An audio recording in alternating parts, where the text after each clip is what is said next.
Bonjour Anne Hidalgo, merci beaucoup de nous accorder cet entretien. Merci à vous. Vous êtes la maire de Paris, candidate à votre élection avec la plateforme citoyenne Paris en commun. Vous avez choisi ce lieu à Paris, un restaurant, les Petits Plats de Maurice, dans le 11e arrondissement. On va y revenir dans un instant, mais bien sûr, l'actualité très forte aujourd'hui, ce sont les déclarations et la situation à la fois de la France, mais aussi de Paris, bien sûr, face à l'épidémie éventuelle de coronavirus. Le président a dit ce matin, on a devant nous une épidémie qui arrive. Est-ce que Paris est prêt ? Oui, bien sûr. D'abord, l'épidémie arrive et comme cela doit être le cas, les autorités, qu'elles soient nationales ou municipales, doivent se préparer. Ce qu'il faut savoir, c'est que c'est le préfet de police qui prend la main en cas d'arrivée de l'épidémie et dans une organisation qui doit être quasi militaire, même militaire, c'est lui qui assure le commandement. La ville de Paris sera à disposition, évidemment, pour à la fois relayer l'information, puisque une mairie, comme toutes les mairies de France, nous avons des services publics, des crèches, des EHPAD pour nos personnes âgées, des écoles, et donc un lien direct avec la population qui sert à l'information, mais aussi à la prévention, parce qu'il y aura des messages de prévention et puis des messages permettant de protéger les populations les plus fragiles. Il n'y a pas déjà des messages de prévention aujourd'hui ? Si, il y a des messages de prévention qui sont diffusés d'ailleurs depuis le mois de janvier. Vous savez, depuis le mois de janvier, nous sommes en lien avec l'Agence régionale de santé sur des réunions de veille hebdomadaires. Nous sommes passés depuis ce matin à des réunions quotidiennes et maintenant à un pilotage sous le commandement du préfet de police. Et donc, évidemment, la ville prendra sa part. Il y a eu une forme de polémique sur le fait qu'éventuellement les agents n'étaient pas formés, que peut-être vous auriez dû vous mobiliser avant. Il faut être sérieux et responsable et je pense que c'est ce que tout le monde attend de nous.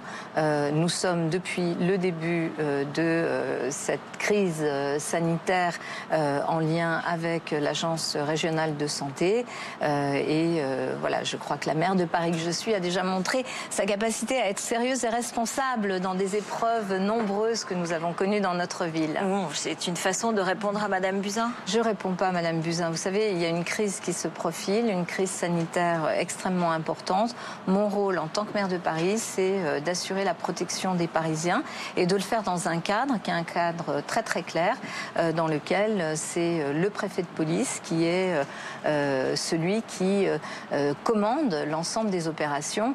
Et je pense que nos concitoyens, et en tous les cas les Parisiens, peuvent être rassurés du fait que ce cadre-là de coopération entre la ville et l'État sera évidemment le cadre qui leur sera proposé. Vous savez, j'ai toujours eu à cœur, et on a connu beaucoup d'épreuves, d'être toujours dans une relation qui soit très constructive et très positive. Quand on a eu les attentats, et notamment les attentats du Bataclan, c'est parce qu'il y avait une unité de commandement autour du préfet de police dans laquelle je participais, parce qu'il y avait un procureur de la République, François Molins, qui était là et que nous partagions l'information, que je crois nous avons pu aussi rassurer et surmonter l'épreuve beaucoup plus vite. Mais justement, je connais cette responsabilité et je crois que aucun maire, et a fortiori dans la capitale de la France, ne peut considérer que cette responsabilité pourrait être mise entre parenthèses. C'est juste qu'effectivement, peut-être qu'on a eu l'impression que parfois vos relations avec l'État en tant que tel, comme mairie de Paris, pouvaient être un petit peu chaotiques. Donc, une impression fausse, parce que dans toutes les circonstances et pendant mon mandat, il y a eu beaucoup de crises. On a eu des inondations, on a eu une canicule avec 43 degrés et donc avec une protection très particulière, notamment pour les personnes âgées. Nous avons eu les attentats, nous avons eu une crise de l'accueil aussi des réfugiés et à chaque fois, et je crois que vraiment il faut que nos concitoyens sachent que dans ces circonstances-là, la politique politicienne ne peut pas avoir ces droits de cité.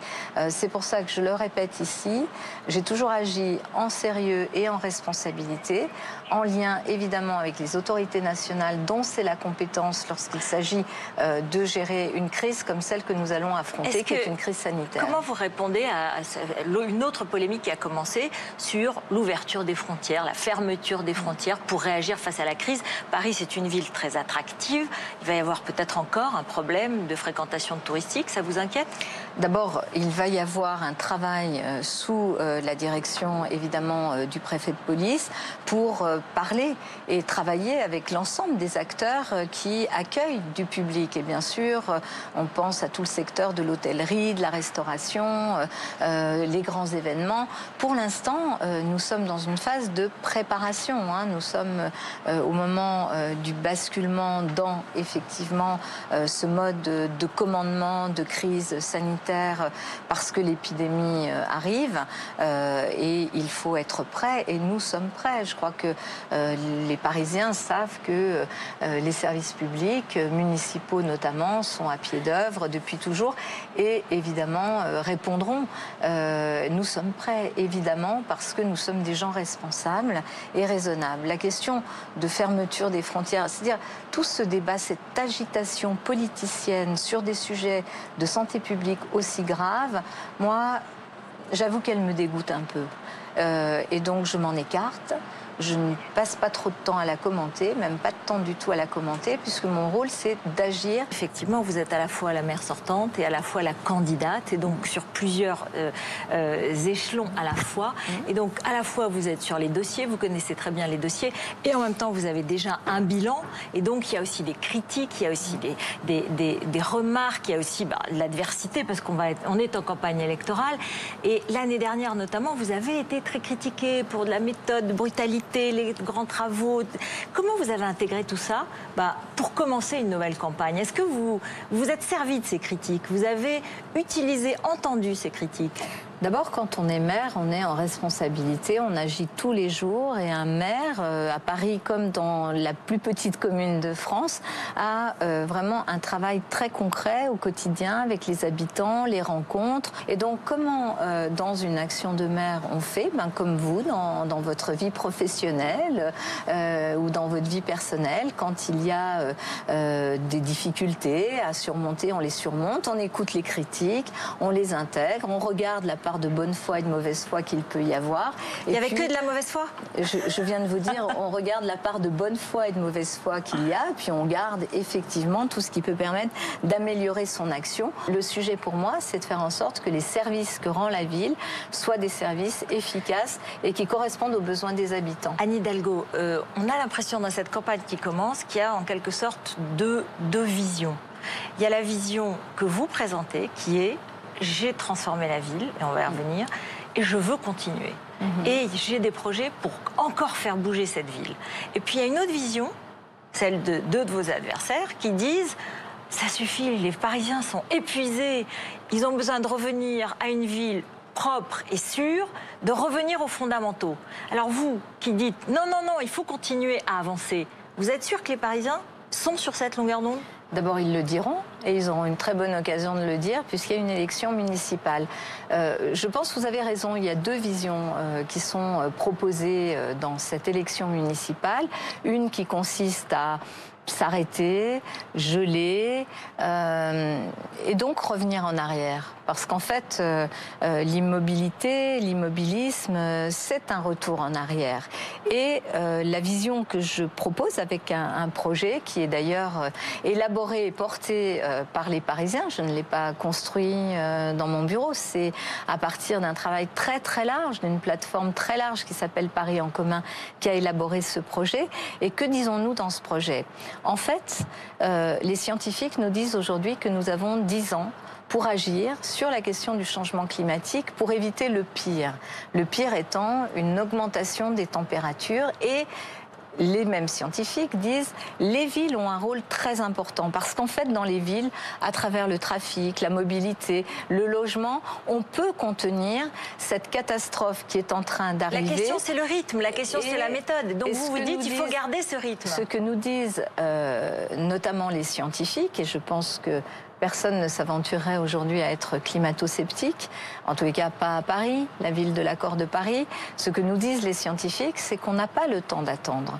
Alors, on a fait des grandes transformations et je pense que Paris, ça y est vraiment sur la bonne voie. D'ailleurs, c'est ce que disent aussi beaucoup de Parisiens qui me disent merci, bravo, ne lâchez rien, continuez le vélo, continuez la rénovation thermique des bâtiments, continuez le bio dans les cantines, continuez l'agriculture urbaine dans la ville. Oui, mais vous dites, je vais plus que continuer, je vais rajouter, je vais enlever 60 000 places de parking, je vais interdire le diesel en 2024, l'essence en 2030. Alors, donc là, est-ce que tout est prêt pour ça? Ce que nous disent aussi un certain nombre de grandes villes du monde entier, c'est que c'est la seule voie qui existe, la seule voie praticable. Toute la voie qui consiste à dire on arrête, on fiche tout, on attend, on est fatigué et on verra plus tard, c'est quelque chose qui d'abord ne tient pas compte du tout des générations futures et ne tient pas compte de la difficulté que nous aurons à vivre dans une ville où les canicules à 43 degrés, à 45, voire à 50, comme disent les scientifiques, rendront la vie impossible dans notre ville. Alors, il faut bien sûr continuer et le faire avec les habitants. Et donc continuer, c'est quoi? C'est continuer à diminuer le trafic automobile et notamment les moins véhicules. Moins 19% Anne Hidalgo, c'est ce que vous avez réussi. Moins 22%. Bon, j'ai lu moins 19%, moins 22%. Mais plus 39% de bouchons. Non, pas du tout. Alors, ce sont les chiffres qui ont été donnés. Et surtout, moins 15% de pollution, parce que si on fait ça, c'est pour baisser la pollution atmosphérique. Et vous considérez aujourd'hui que vous avez atteint votre objectif de moins 25% de gaz à effet de serre, d'émissions de gaz à effet de serre? Nous sommes là sur la pollution. Les gaz à effet de serre, c'est un autre sujet. On est bien sûr sur la bonne tendance, et ça a été bien vérifié. Mais sur la pollution atmosphérique, oui, il faut continuer à diminuer la place de la voiture. D'ailleurs, vous parliez du diesel. Suppression de tous les diesels à Paris en 2024. C'est une décision que j'ai prise en 2014, c'est-à-dire avec 10 ans d'adaptation. Je ne vois pas trop de brutalité sur le sujet. Mais surtout, c'est une décision qui a été votée à l'unanimité du Conseil de Paris, qui a été plébiscitée par les Parisiens, que j'ai sollicité dans une votation citoyenne et qui, à plus de 80%, ont dit c'est ce qu'il faut faire. Donc, vous voyez, c'est quelque chose qui se fait avec la population. Pas simplement, d'ailleurs, les jeunes générations, elles sont très, très, très engagées. Elles sont claires. Très engagées et très claires, mais aussi avec d'autres populations. Une autre question et un autre proche, la police municipale, la sécurité. Vous êtes pour une police municipale. Je vous ai vu avec Bernard Cazeneuve, l'ancien ministre de l'Intérieur. Vous avez vécu ensemble les attentats. Absolument. Mais pour vous, cette police municipale, elle ne doit pas être armée. Est-ce que c'est concevable, si jamais, que Dieu nous en garde, il y avait un attentat, est-ce qu'ils seraient protégés, ces policiers municipaux, s'ils ne sont pas armés? D'abord, pourquoi une police municipale? Parce que la criminalité, la délinquance a augmenté de façon extrêmement impressionnante à Paris, mais aussi ailleurs en France. Pourquoi a-t-elle augmenté? Parce que depuis les attentats, puis depuis tous ces conflits sociaux qui viennent finalement s'exprimer avec de la colère, avec parfois de la violence, beaucoup de violence dans nos rues à Paris, les policiers ne sont plus occupés à assurer la sécurité du quotidien. Il y a un rapport très très intéressant de la Cour des comptes qui dit que le temps passé par les policiers des commissariats parisiens sur le terrain est de 2,5% de leur temps de travail. Vous imaginez? C'est pourquoi vous avez changé d'avis sur la police municipale. Vous étiez contre et vous aujourd'hui vous dites que vous êtes pour. J'étais contre comme la plupart de mes prédécesseurs, même tous mes prédécesseurs. Et donc je suis pour parce que j'ai compris que effectivement il y avait un travail sur lequel était aujourd'hui partie la police nationale et puis qu'il y a un problème d'incivilité, d'insécurité au quotidien, d'incivilité, beaucoup d'infractions, des gens qui jettent tout et n'importe quoi, etc. Et que pour cela, il faut une police municipale. Cette police municipale, je regrette d'ailleurs que le gouvernement ne m'ait pas suivi et ne m'ait pas accordé avant les élections. Je sais qu'on l'aura après les élections. mission, mais quand même, on aurait pu gagner quelques mois et assurer un peu plus de tranquillité publique si ils avaient accepté de m'accompagner, notamment au Parlement. Peu importe, tout est prêt. J'ai 3400 agents aujourd'hui, on en aura 5000 demain, qui sont formés, justement à aller... Qui peuvent se défendre? Mais les policiers, cher Ruth Elkrieff, j'espère que vous avez conscience que la police municipale n'est pas là pour se substituer à la police nationale. C'est pas la police municipale, quelle que soit la ville de France, qui va faire la lutte contre la grande délinquance, contre les trafics de drogue ou même contre le terrorisme. Ça reste et ça doit absolument rester une compétence de la police nationale. Si ça n'est pas le cas, c'est très dangereux. Et je ne vois pas d'ailleurs les ministres de l'Intérieur assumer qu'ils abandonneraient cette mission régalienne-là. Donc la police municipale, elle est là pour sécuriser, tranquilliser, sanctionner des comportements qui sont des comportements dans la rue, des comportements aussi justement sur la sécurité vous avez besoin, routière. et sur la propreté et donc, par exemple. Je finis. La police municipale n'a pas besoin d'être armée d'armes létales. D'ailleurs, c'est le choix qu'ont fait la plupart des maires, à la fois en France mais aussi à l'étranger, par rapport à l'armement létal de cette police municipale. Donc je veux vraiment cette police qui aille à la rencontre des habitants. Elle est d'ailleurs en place. Une police citoyenne, une police qui accompagne et qui soit autour et avec la population. J'ai un grand flic à la tête de ce service, Michel Felquet, qui est un grand commissaire parisien et qui est en train de vraiment mettre en place cette police dans la proximité, dans un rapport qui soit un rapport respectueux aussi aux citoyens. Et ça, vous n'avez pas besoin d'armes létales pour faire ce travail-là. Voilà la réponse, voilà votre réponse à ceux qui s'inquiètent de cette question. Je veux juste dire un mot là-dessus aussi. Franchement, je trouve que oser expliquer que les problèmes d'augmentation de la délinquance à Paris seraient dus à la maire de Paris, alors qu'on m'a empêché de mettre en place la police municipale et que par ailleurs, c'est quand même parce que les policiers nationaux n'occupent plus leur temps sur le terrain, 2,5% de leur temps seulement dans la rue. Je trouve que on peut essayer de revenir... Vous avez des reproches à faire au gouvernement très clairs. En tous les cas, je pense que la responsabilité, elle est assez claire. Et je ne suis pas la seule maire à le dire. Il y a beaucoup de maires en France qui disent exactement la même chose. Parlons d'un autre sujet assez rapidement avant de conclure. La propreté. Les Parisiens, ils ont du mal, ils ne comprennent pas pourquoi aujourd'hui il y a certaines rues qui sont sales. Vous voulez augmenter le budget de la propreté et vous voulez mettre des amendes à tous ceux qui ne respecteraient pas. On le fait déjà. Voilà. Mais vous voulez l'augmenter. Vous voulez les augmenter déjà en flèche. Voilà. Oui, bien sûr. Est-ce que ça va suffire? Est-ce que c'est pas tout le système qu'il faut revoir? D'abord, on a bien revu tout le système déjà. C'est vrai que depuis que je suis maire, j'ai rajouté des équipes, on a modifié aussi un certain nombre d'horaires de travail pour aller plutôt vers le soir, puisque les rythmes des habitants ont changé. On a aussi eu recours d'abord aux services publics, mais aussi à des marchés privés sur des secteurs très particuliers. Je pense notamment à la Porte de la Chapelle, qui a été un secteur très très impacté.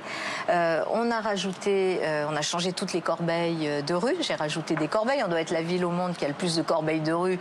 Donc, mesdames et messieurs, c'est bien de mettre les papiers dans les corbeilles et d'éteindre vos cigarettes et de jeter le mégot là où il y a, dans toutes les corbeilles, il y a des éteignoirs. Et puis on a mis en place justement avec cette préfiguration de police municipale des sanctions de plus en plus nombreuses. Mais c'est vrai que je pense qu'il faudrait que les maires aient la possibilité également de dire de combien l'amende pour qu'elle soit vraiment dissuasive. En fait, les amendes sont très peu dissuasives aujourd'hui. Vous voulez les augmenter? Oui, mais elles ne dépendent pas de moi. Ça dépend. C'est le gouvernement, c'est l'État. De l'État. Là aussi, vous savez, il y a beaucoup de sujets qui sont quand même des sujets qui renvoient à une organisation un peu archaïque de notre pays, beaucoup trop centralisée. Je pense que vous aimeriez en avoir la responsabilité. Bien sûr, parce que je pense qu'il y a beaucoup de sujets, les sujets d'Airbnb, les sujets de trottinettes. Écoutez, Ruth Elkrieff, quand même. Un problème de stationnement de trottinettes sur le trottoir parisien, c'est le ministre de l'Intérieur qui le règle dans son bureau et qui m'envoie un courrier pour me dire que c'est pas un problème. On est quand même dans un pays qui, de ce point de vue-là, dans son organisation tellement hyper centralisée et archaïque. Pour conclure et pour finir, si vous gagnez cette élection, est-ce que ce sera un signal à Emmanuel Macron? Ça voudra dire, pour vous, ça sera un signal, le macronisme ne passera pas par Paris? Pour moi, c'est un signal pour les Parisiens, c'est qu'ils choisissent de continuer à faire rayonner cette ville, à faire en sorte que cette ville innove, que cette ville ait le leadership, ce qui est le cas aujourd'hui. Nous avons le leadership, notamment sur les questions relatives au climat. Et c'est important, ce leadership, cette attractivité, parce que sans cette attractivité, on ne peut pas non plus construire au quotidien des solutions qui permettent aux Parisiens de mieux se loger, de mieux se déplacer, de mieux vivre. Donc, ça sera surtout un signal pour les Parisiennes et les Parisiens. Et bon, ça sera un signal que c'est un peuple merveilleux, magnifique et généreux et turbulent et qui décide de son avenir.